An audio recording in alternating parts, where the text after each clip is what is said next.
Olá, intensivistas! Então, neste nosso segundo encontro, vamos falar ainda sobre as alterações ou distúrbios ácido-básico. Neste momento, vamos falar justamente das alterações que têm a ver com um órgão super importante que faz a troca gasosa, que são os nossos pulmões. Então, alcalose respiratória e acidose respiratória, nós temos a ligação direta aí com as trocas gasosas, respiração. Então, neste momento, é super importante aí o paciente que está em ventilação mecânica. Olha aí. Então, quais são os valores de referência aí da pressão arterial de CO2? 35 a 45 milímetros de Hg. Esses valores de referência, a equipe de enfermagem, a equipe multidisciplinar tem que estar ciente, porque justamente em um quadro específico de uma lesão pulmonar, em dificuldade para respirar ou respirando em excesso, a gente pode ter uma alteração aí justamente nessa pressão arterial de CO2. Então, tanto na análise gasométrica como a análise desse paciente beira-leito ali, fazendo a enfermagem baseada em evidência, fazendo essa avaliação. O que é que eu preciso atentar para um paciente quando ele está retendo dióxido de carbono? Um paciente com dispneia. Chegou para você em seu PA, em sua unidade de terapia intensiva, um paciente com dificuldade de respirar. Essa dificuldade pode justamente reter dióxido de carbono. Quando retém, eu vou ter aí excesso. Então, uma acidose respiratória. Ou em quadros de o paciente está entubado em ventilação mecânica, está hipoventilando. Olha o nome, hipoventilação. Se ele está hipoventilando, ele também está retendo esse anidro de carbono. Ora, esse paciente vai apresentar justamente por essa retenção do dióxido de carbono valores elevados da PaCO2. Então, eu vou ter um quadro aí de acidose respiratória. Ao contrário de um paciente que eu encontro ele com aquela taquipneia, aqueles pacientes que você recebe o plantão e ele está taquipneico. Vamos dar um exemplo aqui de um paciente com edema agudo de pulmão e ele chega para você, ó, ou aquele paciente vítima de trauma, um paciente vítima de trauma na região torácica, de repente ali tem um hemotórax, né? Um hemotórax, ou nesse cenário que estamos vivendo aí, alguma lesão pulmonar ou até mesmo um tumor de mediastino pode levar o paciente a produzir esses quadros.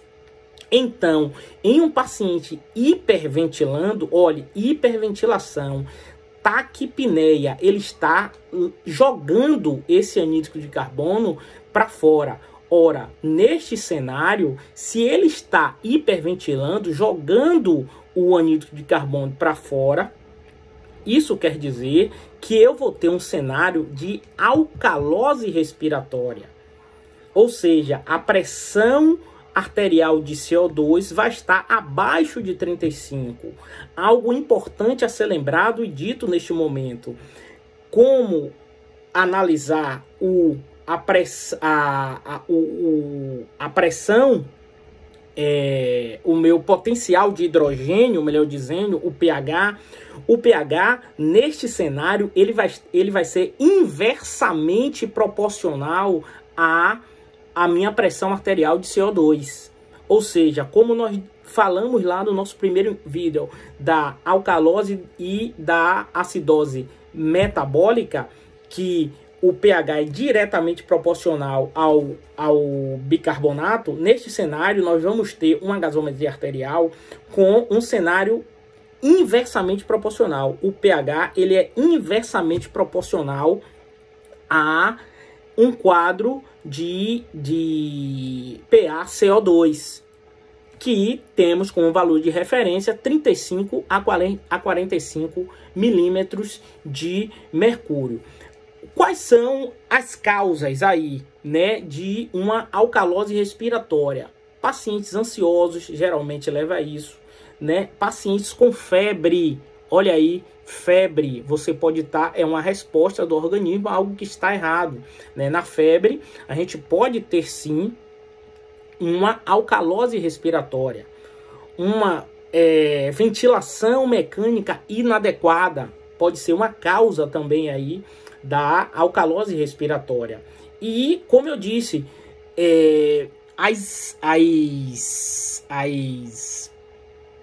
o cenário que a gente vai encontrar desse paciente é muito importante para a gente ver a análise gasométrica e comparar com o quadro clínico daquele paciente, né? Nesse quadro de alcalose. E no caso de acidose respiratória, o paciente aí, quais são as causas, né? A causa principal é a diminuição do drive respiratório, né? Na acidose. Se está aumentando, olha aí, tá com acidose respiratória, né? Eu tenho aí um quadro de diminuição do drive respiratório, né? No próprio edema agudo de pulmão, numa ventilação mecânica também inadequada, pode gerar os dois. E os sintomas, na acidose, como eu disse, o paciente vai apresentar ali uma dispneia franca, né? Uma ansiedade, né? Quadro característico de pacientes que ou vão evoluir para uma ventilação mecânica, e aí vai precisar fazer ajustes no ventilador, ou se não evoluir para uma ventilação mecânica, vai ter que realizar uma terapia medicamentosa para que esse quadro de ansiedade, esse quadro de dispneia seja aí resolvido e então esse quadro seja normalizado. Então, quando vier essa gasometria arterial, se eu encontrar um pH abaixo de 7,35, eu quero dizer que esse paciente está com acidose. Mas qual é o componente que está alterando aí, nesse caso, né? Que estamos falando aqui de respiratório. É o componente, os pulmões, dificuldade na troca gasosa.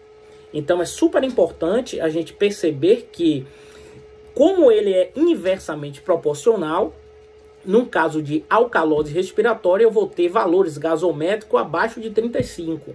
E no caso, ao contrário, de uma acidose respiratória, eu vou ter quadros na minha gasometria arterial da PaCO2 de valores acima de 45 milímetros de mercúrio. Esses valores, mais uma vez, são importantes, porque a gente vai tomar condutas aí, né? Se uma situação, a gente pode aumentar, se está com hipoventilação, a gente pode aumentar aí a ventilação, que está hiperventilando, a gente pode diminuir, e assim a gente vai ajustando esse quadro, analisando o paciente beira-leito. Ok? Forte abraço, estuda que a vida muda.